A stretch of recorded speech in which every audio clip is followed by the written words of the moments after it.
लोगों का, जो लोग इस विषय को लेकर लड़ रहे हैं। हमारा जो ये जो कमेटी बनी, समिति हमारी बनी, संघर्ष समिति, ये मेडिकल कॉलेज को लेकर बनी थी। इस विषय में जो बात थी कि इसके दो विषय हैं, मेडिकल कॉलेज रद्द हो गया, परंतु उन्होंने मेडिकल कॉलेज का, आपने उस जो पत्र ANI के अंदर पढ़ा होगा, उसके अंदर उन्होंने लिखा है कि 1 साल के लिए उसको 25-26 की एडमिशन को उन्होंने रद्द किया है। तो आप ये बात समझ कर चले कि अगर अगले साल जो इसमें अलग अलग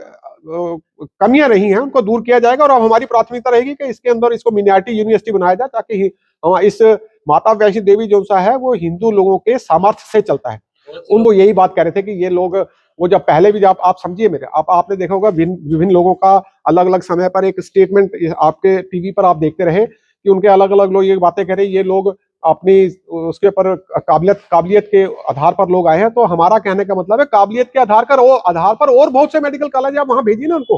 हमने मना किया कि अब माता Vaishno Devi shrine board university जो है वो टोटल हिंदू लोगों के पैसों से बनी है। उसके अंदर जो लैंड एक्विजिशन हुई है वो हिंदू लोगों के पैसे से एक्विजिशन हुई है। उसके अंदर जो लोग जिन लोगों ने उसके अंदर अपना जो विश्वास जताया है वो हिंदू लोगों का ही उसके अंदर सब कुछ सामर्थ्य है। हमारे जो चढ़ावा जो वैष्णो देवी पर चढ़ता है वो हिंदू लोगों का चढ़ता है, बनी थी। अब उसके अंदर कोई हॉस्पिटल के अंदर ट्रीटमेंट के लिए आता है तो हमें इसके अंदर कोई वो नहीं है, कोई भी ले ट्रीटमेंट। परंतु अगर एजुकेशन का मसला है और मेडिकल के अंदर पढ़ाने का जो मसला है, आप बनाओगे माता वैष्णो देवी मेडिकल कॉलेज और उसके अंदर आप भर्ती करोगे उन लोगों को जो हमारी उस आस्था के विपरीत चलते हैं, तो ये थोड़ी मान्य होगा हमें। देखिए, वो पॉलिटिकल बात तो मैं यहाँ नहीं कर सकता आपके साथ, परंतु एक बात जरूर कहूंगा कि आपने देखा होगा कि जो जितने भी हमारे विधायक थे उन्होंने इस बात का समर्थन किया था कि मेडिकल कॉलेज के अंदर जितनी भी सीटें हैं वो हिंदू लोगों को दी जानी चाहिए। ये बात का उन्होंने समर्थन किया था कि अगर जो पॉलिटिकल लोग हैं उनकी इतनी बात कहना ही, और आपने अलग अलग प्रेस कॉन्फ्रेंस भी देखी होगी हमारे पॉलिटिकल लोगों की, उन्होंने ये बात कही है कि सबसे पहले तो आप सबका अभिनंदन, जय माता दी, भारत माता की जय। आज का जो विषय है जिसके लिए आपको बुलाया गया है और आपने समय रहते अपना समय दिया है, मेडिकल कॉलेज की जो हमारी संघर्ष समिति प्रयास कर रही थी, जो अनियमितताएं उस मेडिकल कॉलेज माता वैष्णो देवी कॉलेज के अंदर जो हुई थी, उस विषय के ऊपर आज का जो हम ये प्रेस कॉन्फ्रेंस है उस विषय को लेकर है। और उसकी मान्यता जो है फिलहाल रद्द कर दी गई है, और उसके अंदर जितने भी जो बच्चे वगैरह उन्होंने एडमिशन दी थी उन सबको वहां से अलग अलग कॉलेजों में भेजा जाएगा। वो स्टेट गवर्नमेंट को उसके ऊपर निर्देश दे दिए गए। तो सबसे पहले जो ये हमारी संघर्ष समिति बनी थी, आप ये जिस विषय को लेकर संघर्ष समिति चली थी और पूरे प्रदेश के अंदर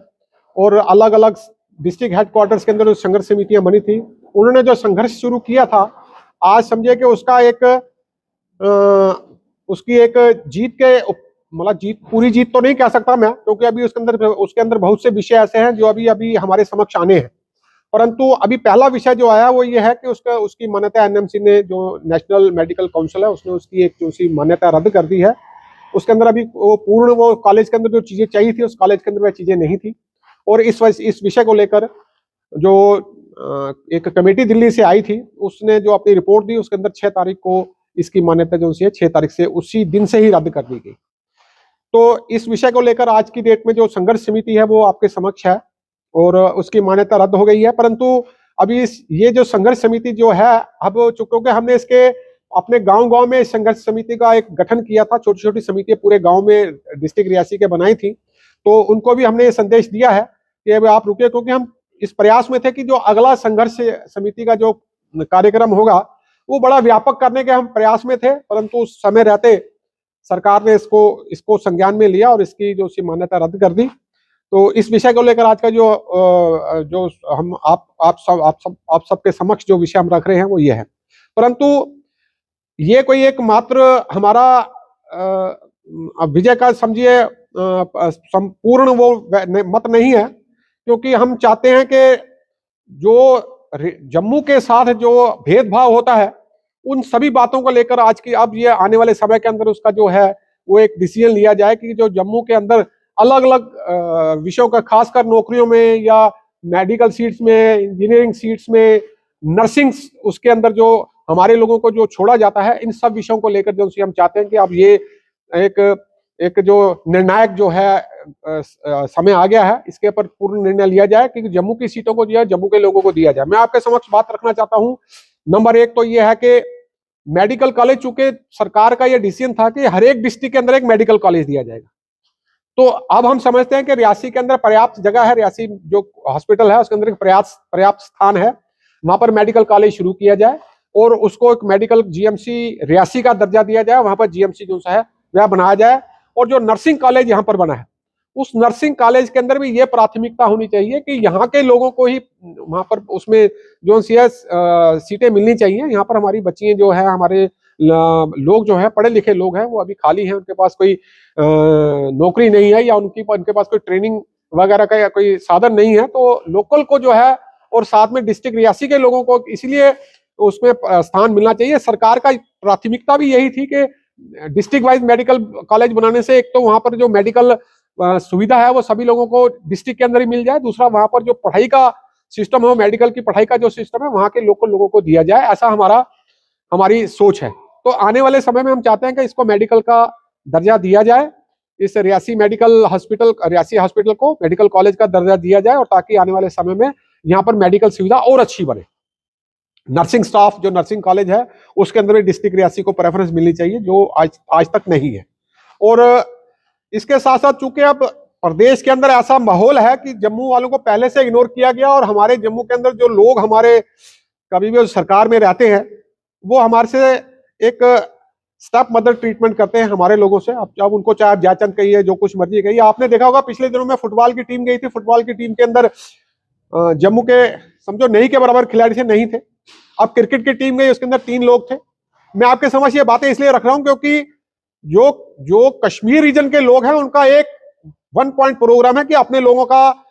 ठीक से सेटलमेंट करवाना। मैं इस प्रेस वार्ता के माध्यम से ये बात भी सुनिश्चित करना चाहता हूं कि आने वाले समय में हमारे लोग भी इस बात को संज्ञान में रखें। हमारे जितने भी लोग जो पॉलिटिकल लोग हैं वो इस बात को संज्ञान में रखें कि अगर वह लोग जो करते हैं आप लोग उसके बिल्कुल विपरीत रहते हैं, हमारे लोगों को ऐसा स्थान नहीं मिलता। मैं आपको एक अभी रिसेंटली अभी पिछले दिनों में जो हमारे यहाँ जम्मू के अंदर एक जम्मू कश्मीर में जूनियर इंजीनियर्स के एग्जाम हुए थे, सिविल जूनियर इंजीनियर सिविल के। आप विश्वास करें कि 508 पोस्टें थी, मात्र 20% 19 से 20% जम्मू के लोगों को रखा गया, 80% लोग वहां के रखे गए। तो आपको तो आपकी आपका जो हिस्सा है, जम्मू वालों का हिस्सा, वो आपको नहीं मिलता है। वो शुरू से ही यही बात रही कि जब से हम ये स्टेट जो सी है इस 47 के बाद ये स्टेट बनी है, उस दिन से बाद के अंदर उनकी प्राथमिकता, जो पॉलिटिकल लोग रहे उनकी प्राथमिकता जो सी थी वो कश्मीरी रही। जम्मू को उन्होंने इग्नोर किया। इस वजह से समय समय रहते जम्मू वाले बेचारे लड़ाई लड़ते रहे। अगर किसी ने लड़ाई लड़कर कोई इशू लिया तो उन्हें लड़कर लिया जम्मू वालों ने। कोई अगर ये कहे कि हमने इसको पॉलिटिकली रिजॉल्व किया है, पॉलिटिकली इसका कोई समाधान किया, ऐसा कुछ नहीं है। तो आने वाले समय में हम ये समझते हैं कि मैंने जितने विषय आपके समक्ष रखे, तो हमारी हम जो समिति अगर आने जो प्रदेश समिति है, अगर जब उनके साथ बैठक